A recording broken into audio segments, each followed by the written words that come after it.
Few people know that the idea of bombing peaceful cities was conceived long before Hitler's Germany. The founder of this theory is considered to be Italian General Giulio de Hette, a military thinker whose views were radically ahead of their time and subsequently became the foundation for the development of strategic aviation. It was he who proposed a radically new approach to warfare, not to fight on exhausted fronts with trenches and artillery, as was the case in World War I, but to turn the tide of battle through massive air raids on civilian cities. Duchesne believed that moral pressure and panic among the civilian population would be more effective than destroying the enemy's army on the battlefield. According to his plan, cities should be attacked without mercy, methodically reducing them to ruins with high explosive, incendiary, and even chemical bombs. He wrote explicitly that it was women, children, and the elderly who should feel the horror of war in order to force the government to surrender through public pressure. In 1915, during World War I, General de Hette proposed striking Austria-Hungary with 500 bombers. However, his plan was deemed too cruel and unrealistic, and the general himself, after criticism from the military command, was arrested and sentenced to a short term of imprisonment. Despite this, his ideas were not forgotten. Decades later, when World War II broke out, Duham's theory was brought to life with frightening accuracy by Adolf Hitler. The Third Reich began to actively use strategic aerial bombardment as a method of pressure. This was particularly evident during the Blitzkrieg against Great Britain, when the German Air Force methodically destroyed London and other cities. But the invasion of the Soviet Union took this tactic to a new level. One of Hitler's main priorities in the initial phase of Operation Barbarossa was the destruction of the USSR's capital, Moscow. The Soviet capital was destined for an unenviable fate. The diary of the chief of the German General Staff, Franz Halder, contains an entry dated July 8, 1941, which records Adolf Hitler's firm intention to raze Moscow to the ground. This order was not just an emotional reaction on the part of the Führer, it was based on a carefully thought-out strategic calculation. Moscow was not only the political and administrative center of the Soviet Union, but also the country's largest industrial, economic, transport, and communications hub. Its destruction would mean not just the loss of territory. It would be a colossal blow to the state's governability, logistics, frontline supplies, and, no less importantly, the morale of the population and Red Army soldiers. The German command's plans paid particular attention to symbolic objects: the Kremlin, Red Square, Lenin's mausoleum, and government buildings. The Nazis believed that their destruction would have a devastating psychological and propaganda effect on Soviet citizens, creating chaos and undermining the people's belief in the invulnerability of Soviet power. Berlin sincerely believed that after the destruction of the heart of Bolshevism, the Red Army's resistance would weaken, and the country's leadership would be forced to flee or surrender.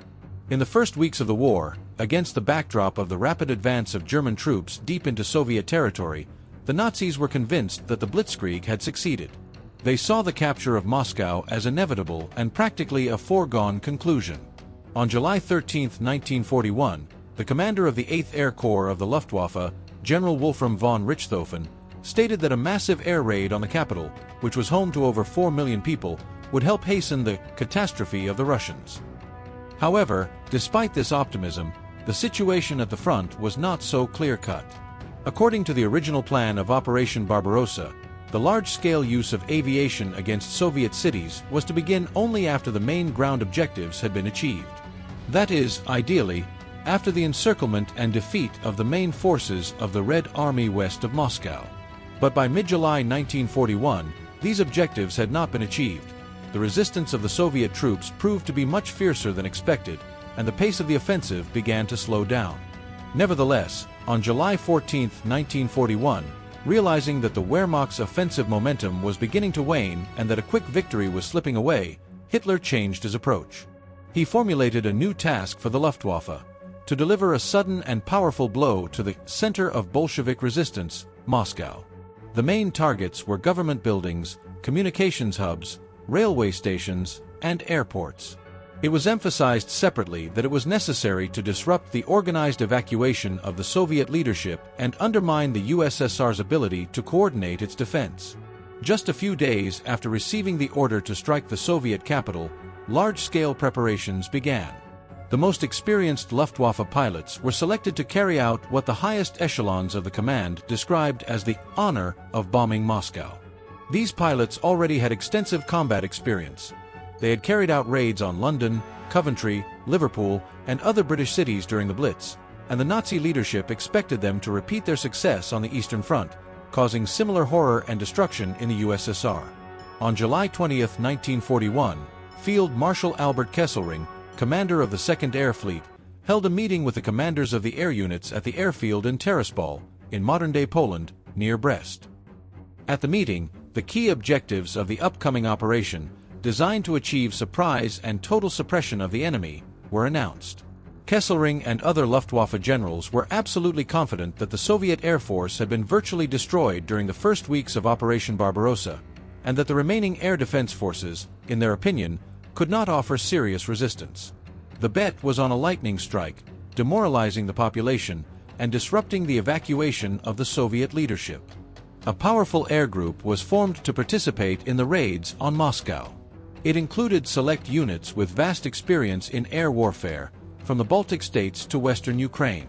Particular emphasis was placed on the participation of reserve units, urgently transferred from the Western Front, including from occupied France, where they had previously been involved in bombing Allied cities. The Luftwaffe brought to this operation the strategic forces it had accumulated since the beginning of the war. It was an attempt to deliver a hammer blow to the very heart of the Soviet state. As a result, 4 of the 5 German Air Corps operating on the Eastern Front at the time were involved in the Moscow Special Operation. This in itself speaks to the importance attached to the strike on Moscow.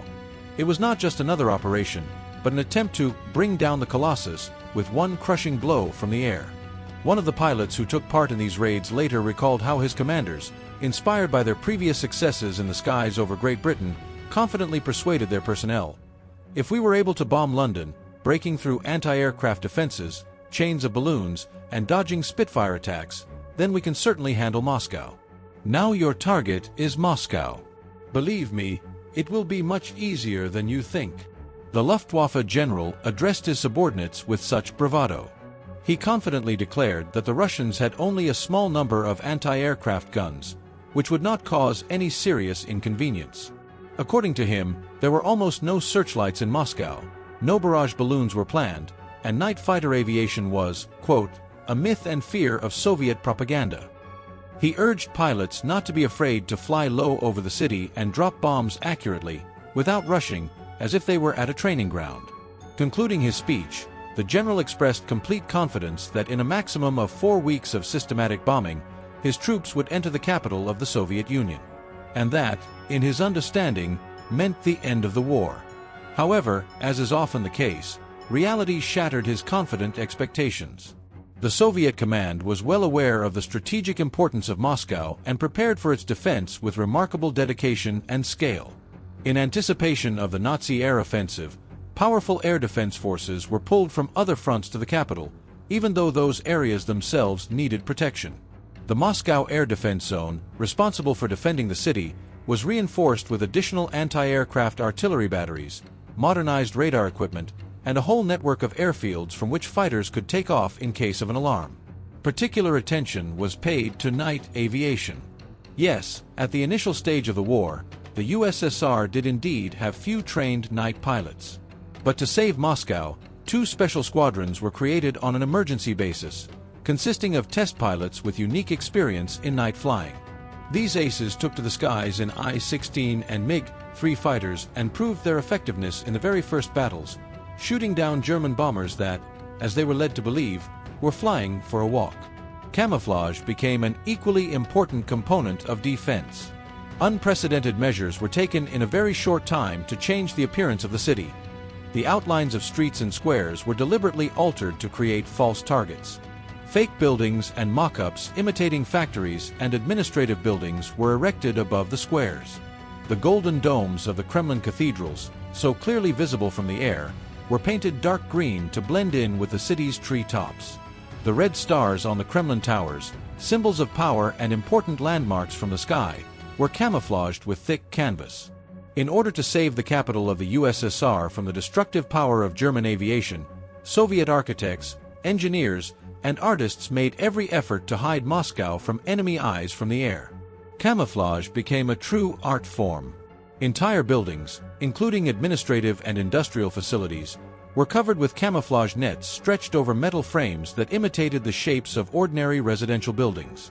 Contoured stripes were painted on the walls of the Kremlin, giving its towers and walls the appearance of ordinary buildings standing in dense urban development.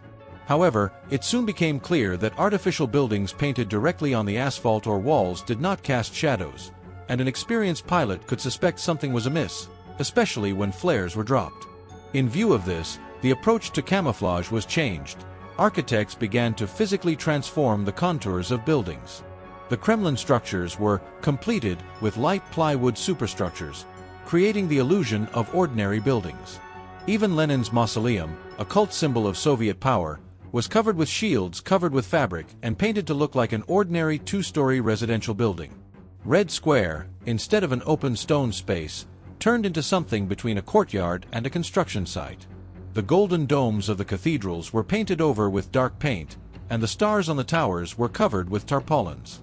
The wide Moscow avenues were covered with zigzag lines imitating the roof of a continuous urban development from the air. Paint, fabric, and wooden planks were used for this purpose. It was one of the most ambitious camouflage operations in military history, and the Germans had no idea about it. Hitler's command, confident in its own impunity after successful raids on London, Rotterdam, and Warsaw, did not consider it possible that Moscow could offer any resistance from the air.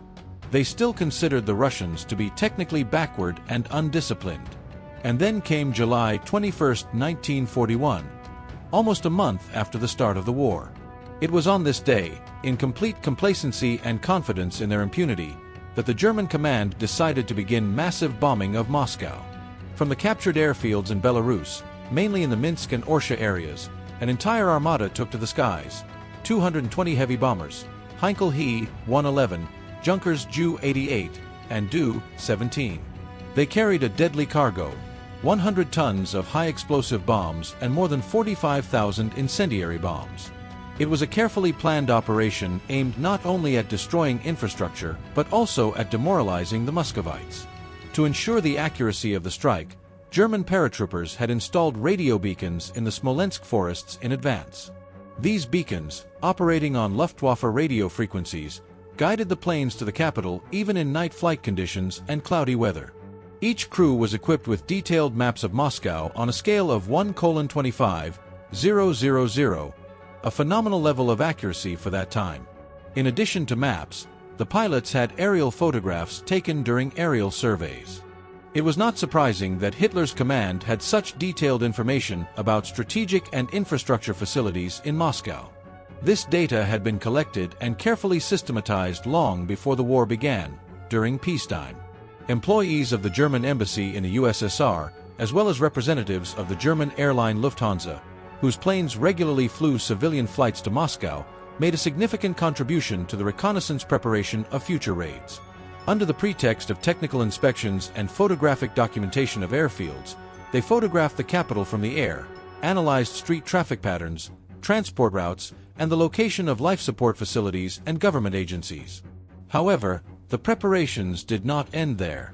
The Abwehr, the Wehrmacht's intelligence service, managed to send a significant number of signal agents to Moscow and the Moscow region even before the start of hostilities. These people, who usually had Soviet passports and biographies, knew the area well and had radio communication equipment. Their task was not only to observe the movement of troops, but also to guide bombers during air raids using radio beacons that emitted signals at the required frequency. Some agents even lit signal fires or turned on special beacons to guide their targets. All this created the illusion among German crews that they were operating with complete tactical and technical impunity. This feeling quickly evaporated. The Germans advanced on Moscow, as they say, with their heads held high, at low altitudes, in orderly battle formation, without much maneuvering, as if they did not even entertain the thought of any resistance from Soviet air defenses.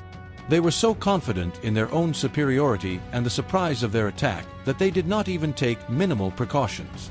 They behaved provocatively, arrogantly, as if marching in the sky, Soviet fighter pilot Mark Galai later recalled.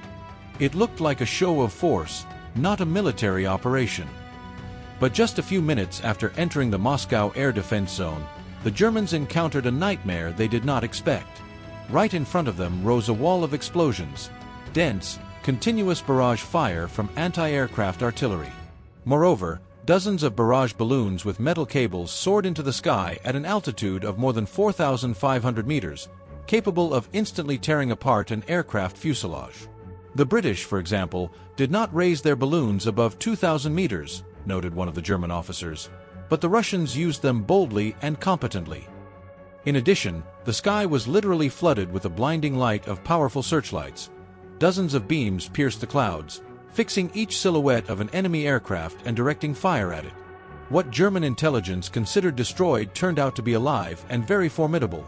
Contrary to expectations, Soviet fighter aviation not only did not disappear, but actively took to the skies.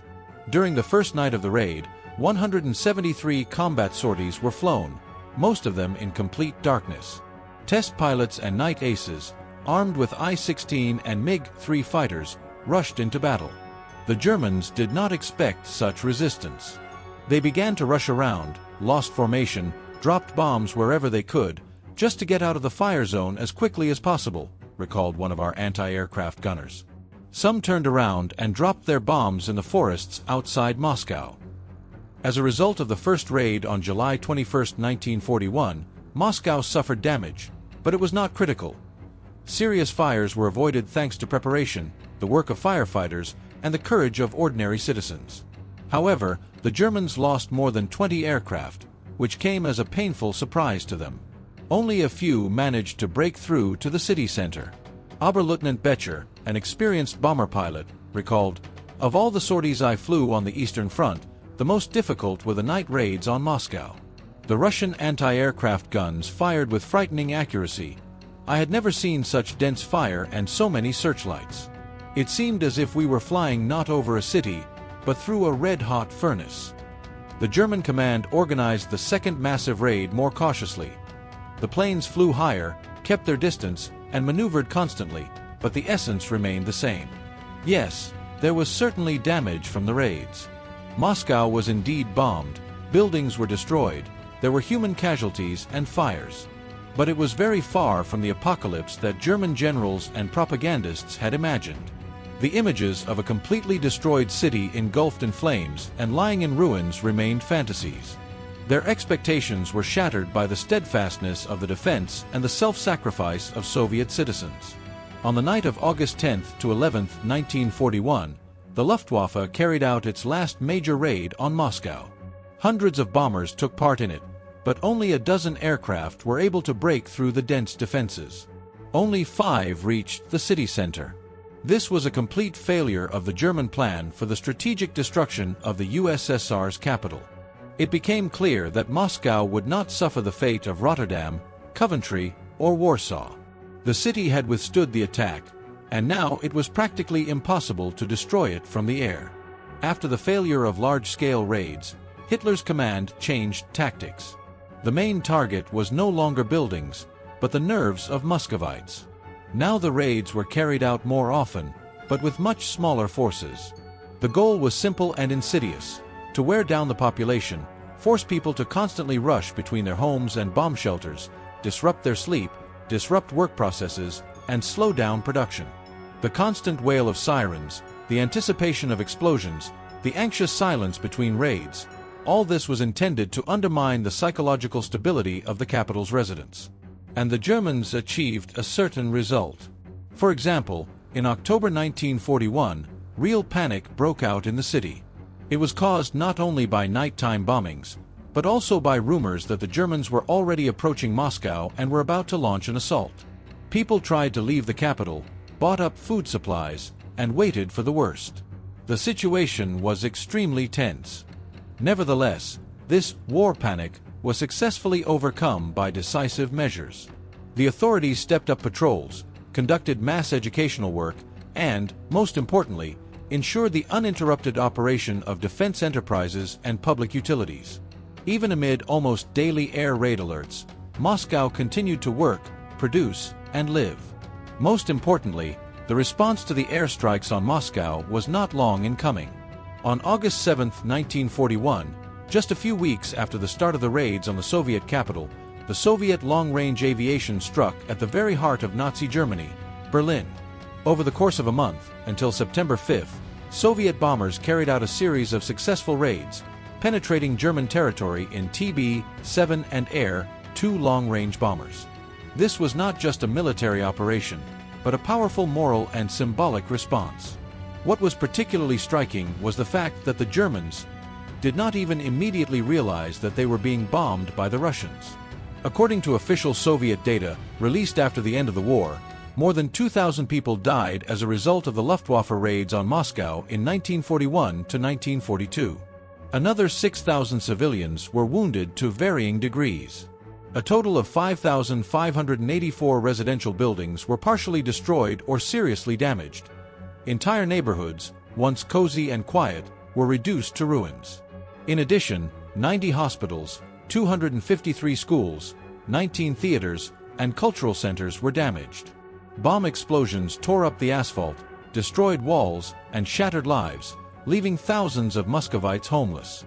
And yet, despite the enormous human and material losses, these figures did not even come close to the destruction planned by Hitler's generals. Hitler's gamble on mass demoralization of the population, disruption of the capital's factories, and destruction of key infrastructure nodes failed. Yes, Moscow suffered. Yes, houses burned and people died. But the city did not break. Moreover, Germany itself paid dearly for these raids. In fierce battles in the skies over Moscow, the Luftwaffe lost its best bomber squadrons. Dozens of experienced crews were shot down, and hundreds of aircraft were destroyed or damaged.